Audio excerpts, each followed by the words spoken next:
नहीं, मेरा कोई परिवार नहीं है। अब ये जाकर के आप संजय, रमेश, तेजस्वी यादव से पूछिए, मेरा कोई परिवार नहीं है। वही लोग निकाला है हमको परिवार से, क्योंकि रिस्पॉन्सिबिलिटी लेना नहीं है उनको। पूरा दुनिया बोल रहा है जो चाणक्य बनेगा, तो चाणक्य से आप सवाल पूछिएगा। जब कार्यकर्ता चाणक्य से सवाल कर रहा है, पूरा देश दुनिया सवाल कर रहा है कि पार्टी का ये ऐसा हाल क्यों हुआ। अब जब संजय, रमेश, इन लोग का नाम लीजिए तो आपको घर से निकाल दिया जाएगा, आपको बदनाम किया जाएगा, आपको गाली दिलवाया जाएगा, आपके ऊपर चप्पल उठा करके मारा जाएगा। देखिए, आंतरिक मामला है, क्या है उनके बीच में मुझे जानकारी नहीं है, और उन्होंने क्या बोला मैं भी नहीं सुना हूँ। लेकिन अगर ऐसी बात उन्होंने बोला है तो दुर्भाग्यपूर्ण है। कहा जाता है कि बुरे वक्त में सपने भी छोड़ देते हैं, और महत्वाकांक्षा जब हावी होता है, सबको परिवार में भी कला होता है। लेकिन ठीक है, जनता जो आदेश दिया है, जनता ने जो मैंडेट दिया है, उसको स्वीकार हम सबको करना चाहिए, चाहे विपक्ष हो चाहे सत्ता पक्ष हो। अगर जनता ने आपको विपक्ष लायक समझा है, चाहे आपको उस पोजीशन पर पहुंचाया है, तो आपको इससे सबक लेकर के सीखने की जरूरत है।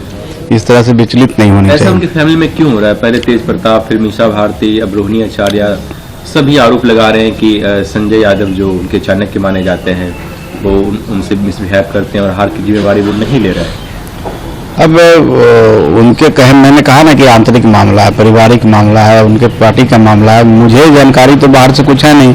आप ही लोग जो बोलते हैं उसको सुनते हैं, तो उस पर टिप्पणी हम क्या करें। अब हम इतना जानते हैं कि जनता हम लोग के साथ है, जनता ने हम लोग को ऐतिहासिक जीत दी है, जनता ने हम पर विश्वास किया है, और हम सब मिल करके एनडीए की सरकार उनके लिए काम करेगी, बिहार को आगे बढ़ाने में काम करेगी। अब देखिए, वैसे इसमें बड़ा बहुत बोलना बनता नहीं है, मगर ये जरूर दिख रहा है कि जिन लोगों ने पूरे बिहार को चलाने के सपने देख रहे थे, वो परिवार भी नहीं चला पा रहे। रोहिणी आचार्य ने बहुत सारी बात कल मैं सुन रहा था, बहुत ही आपत्तिजनक। सवाल पूछने पे चप्पल से पिटाई हो सकती है, सवाल पूछने पे आपको घर से बाहर निकाला जा सकता है। ये कहीं न कहीं उस मानसिकता का परिचायक है जिस जंगल राज के लिए पूरा शासन जाना जाता था। मैं ईश्वर से प्रार्थना करता हूं इन लोगों की अंदरूनी समस्याएं ठीक। देखिए, मैंने सोशल मीडिया के माध्यम से और टेलीविजन के माध्यम से देखा कि जिस तरह से रोहिणी आचार्य को अपमानित करने का काम किया गया। मैं उस परिवार के मामले में बहुत ज्यादा नहीं बोलना चाहता, क्योंकि किसी के परिवार के झगड़े में नहीं पड़ना चाहिए। लेकिन आदरणीय लालू प्रसाद जी से और आदरणीय राबड़ी जी से मैं सादर अनुरोध करूंगा कि परिवार इस तरह नहीं बिखरना चाहिए। जिस रोहिणी आचार्य ने किडनी देकर लालू जी की जिंदगी बचाई और आज उसको ये दिन देखना पड़े, ये उचित नहीं है। इसको जरूर लालू जी को, राबड़ी जी को ध्यान देना चाहिए। रोहिणी आचार्य बेटी है, और बेटी जिसने अपने पिता की प्राण रक्षा की, अपने भाई के कलाई में राखी बांधी, उस बेटी के मन में अगर मनः पीड़ा है, राजनीतिक पीड़ा होना एक अलग विषय है, लेकिन उसके साथ व्यवहार की पीड़ा अगर है, तो यह तो गृह की जो लक्ष्मी होती है, बेटी लक्ष्मी होती है, सरस्वती होती है, उसका अपमान करना यह हमारी परंपरा का हिस्सा नहीं रहा है। और लालू जी, राबड़ी जी इस पर खामोश क्यों हैं? आखिर ये दूसरी घटना हुई, पहले ऐश्वर्या के साथ हुआ, अब रोहिणी के साथ हो रहा है। सवाल इस बात का उठता है कि आखिर वो कौन व्यक्ति है जिस व्यक्ति के बारे में यह कहा जा रहा है, जिसको राजनीति में पलायन करके बिहार लाया गया। कहाँ है लोकेशन? बिहार के आम आवाम जानना चाहता है, लोकेशन बताइए। और मीडिया के साथियों से अनुरोध होगा कि लोकेशन खोजिए। हार का कोविड सवार हो गया है, फरार हैं, लोकेशन नहीं मिल रहा है। तो यश आप लेने का दावा कर रहे थे, तो अब यश कौन लेगा? लेकिन इसी दौर में बेटी का अपमान होना, उसके आंख से आंसू निकल जाना, ये आंसू लालू जी बहुत भारी पड़ेगा। राजनीति के धृतराष्ट्र मत बनिए, आप उस घर के अभिभावक हैं। बोलिए, कौन गुनाहगार है? अगर जो गुनाहगार है उसको सामने लाना चाहिए, ये आपका अंदरूनी मामला है।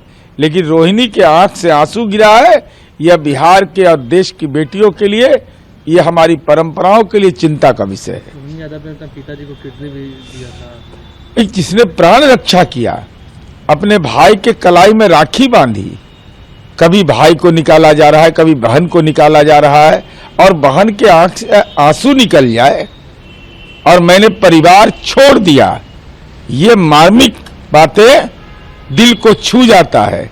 लेकिन आखिर ये इतना कठोर लालू जी आप कैसे हो गए? राबड़ी जी आप माता हैं, सब देव देवियां एक और, ऐ मां मेरी तू एक और। आप दोनों के मुंह से, जुबान से ताकत क्यों, आवाज क्यों नहीं निकल रही है? किसने नजरबंद कर रखा है लालू जी को? क्या राजनीतिक नजरबंद है लालू जी? राजनीतिक सवालों पर प्रतिक्रिया नहीं दे सकते हैं? चुनाव कैंपेन में वो दानापुर जा सकते हैं, लेकिन ऐसे सवाल पर ट्वीट के माध्यम से भी अपनी भावना नहीं व्यक्त कर रहे हैं। इसका मतलब है कि लालू जी की पूरी घेराबंदी कर ली गई है। Look, I really don't want to comment on that. Forgive me. My reason is very simple. I have myself not been a candidate or a campaigner in Bihar. I'm not on the list of campaigners. I've not been there. I've not seen the ground reality. I don't even know some of the names that you're mentioning.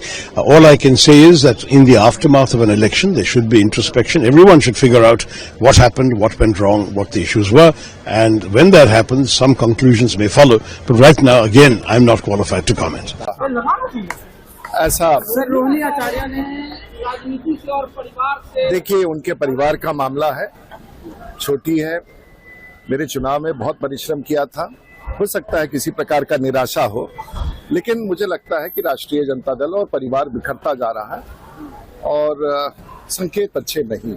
उन्होंने संजय यादव पे आरोप लगाया है। मुझे उनके party और उनके परिवार के बारे में कोई ऐसी टिप्पणी नहीं करनी है, लेकिन संकट राष्ट्रीय जनता दल पर बड़ा मंडरा रहा है और ये पार्टी पूरी तौर से अब बिखर चुकी है। दीघा विधानसभा के अंतर्गत भी ये क्षेत्र है, तो बस आशीर्वाद लेने जा रहे हैं। सबसे ज्यादा मतों से जो विजय प्रदान करने का जो जनता ने आशीर्वाद दिया है, तो स्वाभाविक रूप से बस आशीर्वाद लेने जा रहे हैं। मुख्यमंत्री कौन बनेगा, इसको लेकर भी थोड़ी चर्चा शुरू हो गई। नीतीश कुमार का मुख्यमंत्री बनेंगे? सब चीज स्पष्ट है, इसमें कहाँ कोई कठिनाई है। लालू परिवार में टूट शुरू हो गई। रोहिणी आचार्य ने पोस्ट किया है, परिवार से नाता तोड़ लिया उन्होंने अपना।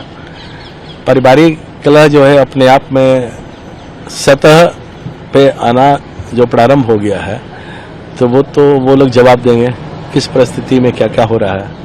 निश्चित तौर से उनके परिवार का दुख का विषय है कि परिवार में जिस तरह से वो जिम्मेदारी ले रही है चुनाव, जिम्मेदारी तो थी तेजस्वी यादव की, लेकिन तेजस्वी यादव के साथ रहने वाले संजय यादव जो उनके परम सहयोगी हैं, उन्होंने कहा कि रोहिणी से कि तुम जिम्मेदारी लो। इतनी नैतिकता दी जाएगी कि मुख्यमंत्री के जो उम्मीदवार हैं उनके नेतृत्व में उनका महागठबंधन में चुनाव लड़ रहा था, जनता ने अगर जनादेश नहीं दिया, उस पराजय की जिम्मेदारी उनको लेनी चाहिए। और उस पराजय की जिम्मेदारी अगर उनकी बहन को कहा जाए तो वो किस पीड़ा से उसने जिम्मेदारी ली, और इसलिए राजनीति से संन्यास लेने की बात कर रही, यहाँ तक कि परिवार से। तो अब उस परिवार में उनको अपनी हार भी नहीं स्वीकार करना, उनको ये भी नहीं फर्क पड़ रहा कि हमारी मतलब हमारी जिम्मेदारियों का नाते हमारा परिवार टूट रहा है। जब परिवार नहीं सह सकते संभाल सकते तो क्या। नहीं, देखिए, वैसे तो ये उनके परिवार का आंतरिक मामला है, लेकिन अगर आप राजनीति में हैं, आप सामाजिक जीवन में हैं, तो nothing is private, everything is public. और जिस प्रकार से पॉलिटिकल प्रश्न उठाया जा रहा है, तेज प्रताप यादव, उसके बाद अब रोहिणी आचार्य, कम से कम हार की जिम्मेवारी कहीं ना कहीं रिस्पॉन्सिबिलिटी तो लेनी पड़ेगी। कौन लोग जिम्मेदार हैं, किनको आत्ममंथन करना चाहिए, आगे का रोड मैप क्या है, क्योंकि लालू जी का एक लंबा राजनीतिक करियर रहा है। लालू जी तथाकथित रूप से सामाजिक रूप से वंचित लोगों का प्रतिनिधित्व करने का उन्होंने दावा किया है, लेकिन कल के चुनाव के नतीजों के बाद जिस प्रकार से उनके ऊपर अस्तित्ववादी संकट के बादल मंडरा रहे हैं, मुझे लगता है कि निश्चित रूप से आत्ममंथन करने की आवश्यकता है उनकी पार्टी को।